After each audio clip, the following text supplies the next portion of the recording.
Maiba tayo, ma'am. Kuya Kim, ha, as time goes by, pati yung technique sa pagme-makeup at pagpapaganda, nadadagdagan na rin. Aba, para nga sa mga extra beauty, naglalagay na rin daw ngayon ng pandikit na tape. Tinatanong ko yan kanina, di Pandikit ba? na tape. Oo.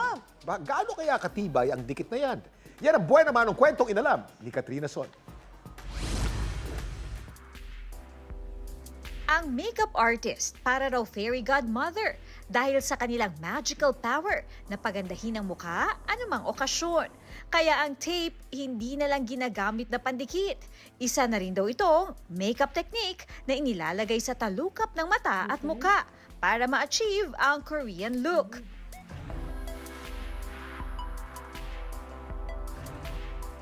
Ang 26 anyos na si Trislyn Casimiro, 7 taon ng bridal artist. Gumagamit po kami ng eyelid tape or ng face tapes para po mabigyan po natin ng balance yung mata at yung face ng mga client natin. Nakabanat po yung dulo ng mga mata nila na pantay din po. Tiis ganda raw ang paglalagay ng face tape. Medyo nakakaasiwa po siya dahil binabanat po nito yung balat natin at nakatali po ito sa likod ng ulo. Ang mahirap lang din po dito ay maghapon nyo po siyang suot, maghapon po itong nakalagay kung meron kayong event. Before starting po sa makeup, kailangan po natin i-secure or i-guarantee na matatanggal po natin lahat ng dirt sa face. Maglalagay ng toner sa mukha, hydrating lotion at primer. Bago po natin ilagay yung eyelid tape, even though may sariling dikit na po siya, para mas secured po na hindi siya matatanggal all throughout the day, lalagyan po natin siya ng adhesive. Yung ginagamit ko po na alternative adhesive para dito ay yung eyelash glue po. Close ng eyes, harap ng konti sa akin. Nung nailagay po natin yung mga tapes sa talukap ng mata niya, naging isang layer na lang po yung eyelid niya or yung talukap niya. Yung face tape po na ginagamit natin sa mga client, normally hindi naman po siya mahirap matanggal kahit mag-sweat sila. Basta maayos lang po nating naikapit at malinis po yung skin bago po siya ilagay. Siguraduhin natin na dry yung area para hindi po matanggal yung dikit niya. Kailangan lang po madiin yung pagkaka-press para hindi po siya matanggal. Ang ginagawa po dito sa face tape ay itinatago po sa likod ng buhok para hindi po siya makita.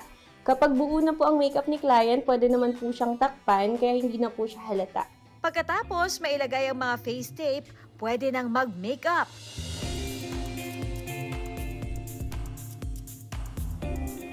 Kung mapapansin niyo po, na-enhance or na-lift yung eyes ni client, mas nagkaroon po siya ng buhay at na-lift po yung side ng eyes niya.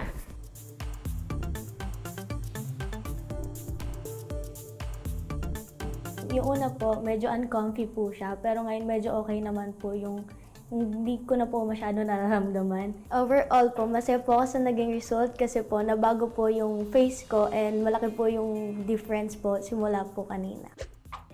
Pero, ligtas nga ba ang paggamit ng face tape sa mukha? Ito ang paliwanag ng dermatologist na si Dr. Mary Darisi Wong na dapat alam mo. Ang gagawin po natin is ilalagay po muna natin ito or itatry sa ilalim na bahagi ng ating bisig or ng ating forearm. Kapag nagkaroon po ng allergic reaction ay hindi na po natin ito pwedeng gamitin. Mabuti po na tanggalin at hugasan po agad ang ating mukha at wag na po magpapahid ng kahit ano pong mga cream or gamot po na hindi po inireseta ng inyong doktor. Sinisigurado naman daw ni Trislyn na alam ng kanyang kliyente ang tamang pagtatanggal ng face tape gamit ang bulak at micellar water.